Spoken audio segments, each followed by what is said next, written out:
Okay, let's see if we can make this the last lights tutorial. I think we can. There's still, as you know, it's a deep pool in every facet of any digital design, especially when you get into things that move and have all these different components to it. I'm just giving you enough to feel comfortable, get inspired, and try to make some options work for you for the first parts of the semester that we're moving forward with our own creative work. I have another file for you that is called Lights 2. And in this I have just a similar situation with a floor and a back wall. I've put in a layer of text. So I think this is good for us because we get to look at typography as a motion design, motion graphic element in the work that we're doing. And I want to remind you that this this project that you're diving into doesn't need to be about photography or raster images. It can be vector work that you create in Illustrator. It can be purely typography. It can be a poem that we navigate through, or lyrics of a song, or a quote from a movie. Just whatever you do. Don't do Pulp Fiction. It's just been done too many times. So this layer here, or this composition, like I said, has a text layer, and then I have my ambient light layer still at 25%, and then I brought in a spot. And this is just a starting point for us, because the first thing I want to do is just talk a little bit more about color and how lights work in a digital space. And this is like a mini tutorial inside of a tutorial. Right now, this light, if I hit AA, which opens up its light options, if it was the lights layer or a JPEG in here, it would open up its material options, or its material options. So my intensity, my color, my cone angle, all these things, right? I want you to go through a quick little bit with me on duplicating a light. I want to duplicate this light twice. So I'm going to hit Command D for duplicate, and then once more. And that is the equivalent of going to edit, duplicate. Okay. This is not my intended outcome, but I can't help but deny that it's kind of cool looking when it starts to get a little blown out and crazy. But all I want to do is I just want to move one of those to the right, the other one to the left, and I'm just moving that X arrow, the red arrow. And now I've got 3 lights set up side by side. They are all currently shining a whitish light, but I want to change that value to be RGB. So the one on the left, we're going to go in, we're going to click on the color, and I want you to go to an absolute RGB, which means it's going to be a red value of 255, and then a G of 0 and a B of 0. So there is no other influence of green or blue in this light. Interesting, right? Now you're like, oh, weird. That is the middle light. So why is the middle shadow black? Because the color that is being distributed is bouncing and filling into the areas that are not its shadow, but the shadows of the other lights. So the other shadows from the sides that are casting the one on the left and the one on the right, they were originally also like a grayish value, a neutral value, but now this light is shining outside of that area and filling that area, those shadows, with its red value. So now if I go to the second one and hit AA, and I want to change this one to an absolute green, then it's going to be 0, 255, and 0. So there's no red, There's no blue. It's just green. And this world's starting to change a little bit. Now if I hit the third light, AA, change this to my blue. So same thing, it's going to be a 0, 0, and a 255. Check it out.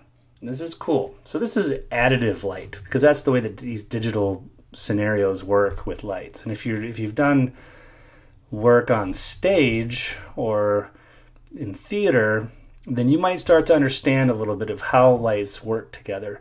So we've only got 3 lights, but we're making shadows that have 4 different values.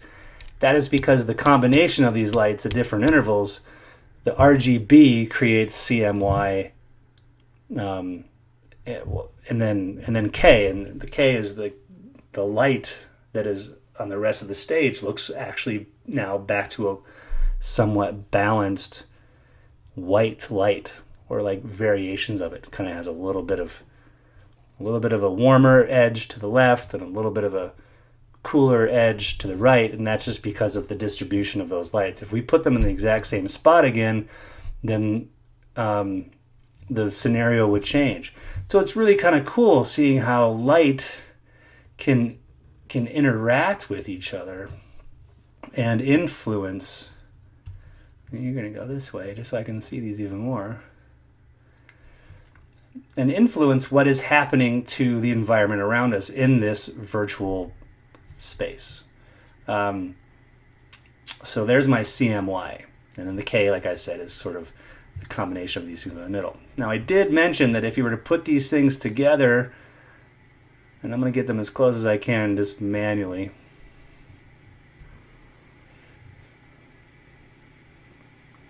That's pretty darn close. All 3 lights together are doing the same job that the one whitish light was doing at the beginning. And the combination of them together do create that K. So there's my dark shadow, and the rest of the environment has been neutralized also because the lights are working together. What does this do for you? It just helps you understand the way lights and colors work in this digital environment, but it also might help you start to think about different combinations of things. And sometimes it's just kind of fun to like turn off one and see what happens. So now like yellow, I'm like, well, I never had a yellow light in there. No, this is the combination of the green and the red. And in an additive light environment, those two make yellow. And then a different combination would be the blue and the red. That makes our magenta, or the blue and the green, and there's our cyan. So it's kind of neat to see how these things all pair up, right? Yes, that's cool. Thanks for agreeing with me. Now, what I want to do, I'll just turn those off. Doop. Why can't I see anything? Interesting, because all of my layers in here, the floor, the wall, and the text, they all have a gray value of 50% gray. That's it. So my light that is white, actually it doesn't even matter what color it is. It's a uniform cast on all of them. So the ambient light that's left is only 25%, so it's obviously dark in here. If I take that ambient value and increase it, yeah, you can kind of see maybe the light layer. Maybe I didn't get it quite at 50. Well, I got it close. But everything reacts the same way. Cancel. Now I want to just bring in the 2 other lights that we haven't talked about. So the other 2 lights are an point light. And so this point light, I'm going to set my color value to, yeah, sure, just a slightly off white. And then I want its intensity to be 100. This is where I was telling you earlier, you can go past 100%. You can never do that in real life, but a lot of little things in here will do that. Make sure I cast shadows. And I'll click OK. So a point light.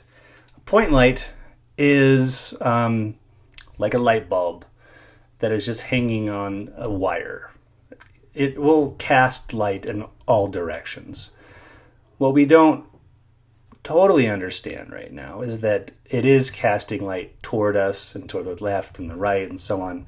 But there's only one thing in this environment to intercept the light. Well, there's the wall and the floor too, but there's no way for us to change the direction of this light. So the spotlight has a position and a point of interest. So you can point it around, move it, shoot it downwards only or whatnot. But this light's just going to cast light as far as we want it to. And so those are also values in here. So if I hit AA for the attributes of the point light, here again we see intensity, the color, and then you can choose fall off if you wanted to. Fall off is going to change how much that light is flying out. You can set it to none, or you can try smooth or inverted square clamped. See what kind of results you might get. But that fall off distance and the radius are going to be part of that exploration that you check out there, and I highly recommend you do it. Cast shadows is on. Shadow darkness is one thing you can always change with any light. So if your shadows are too intense, you can back off on the shadow darkness. And then your shadow diffusion is going to soften that and make it feel like maybe it's not as close to your objects as they are, because maybe the shadows are just too harsh. So that's what that is. So now if I was to just, I'm going to hit deselect, which is Command-Shift-A. I got to move this computer out of my way because for some reason I keep clicking on a Domino's link from my email. Apparently I like Domino's pizza. So if I just grab this bulb and just sort of freestyle this, you can kind of see that it's moving around in this space, behaving like you would if it was shining a light in front of this light layer. So let's do a quick little test and see what happens if I take this lights layer, duplicate it. So I just did Command D, and I'm going to move it closer to the camera. Oh man. And then a little bit to the left. And then I think I'm going to take that other layer and move it further away from me just so that I can really start to see what's going on here. All right, so now my point light, I'm going to change its Z value so that I can get it right between those two. And it might be easier for you to do this from a different perspective. Sometimes I just try to gamble and do it in the active camera view, but it might be smart for us to do two views, one of which would be from the right. And I'll just zoom out just a smidge. Yeah, so here's the foreground lights layer, and I can see the background one is further away, and then the light itself is here. I'll just position it somewhere in the middle there. So this light now is between those two layers. So what we see on the layer that's closer to us is in shadow. So it's not actually lighting or illuminating that surface. It's illuminating the other side. We just don't know because our camera is on this side. But we can see that it is illuminating the lights layer that is further away from us. And then we should be able to assume that the back of that layer is also in shadow. Speaking of shadows, you can see how, since they are sort of splitting that difference, the light is between them, that shadow is going to move in unison, but in opposite unison of what each lights layer is doing. This gets really interesting.